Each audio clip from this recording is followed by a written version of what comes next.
తమ్ముళ్ళు చెల్లెళ్ళు జాగ్రత్తగా వినండి. మీ అందరికీ ఏం కావాలో తెలుసా?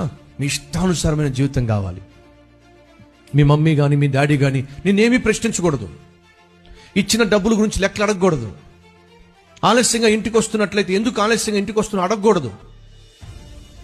మార్కులు ఎన్ని వచ్చినాయి అడగకూడదు.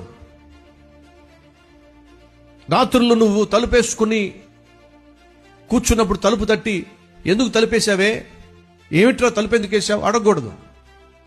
పొద్దుస్తమానం సెల్ ఫోన్లో కబుర్లు చెప్పుకుంటూ కూర్చుంటే అడగకూడదు.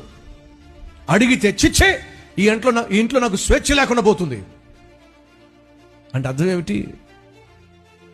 స్వేచ్ఛ కావాలి, ఫ్రీడమ్ కావాలి, నా ఇష్టం నేను చెయ్యాలి.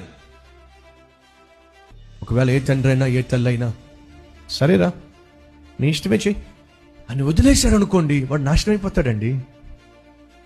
అంతకంటే భ్రష్టమైన జీవితం ఇంకొక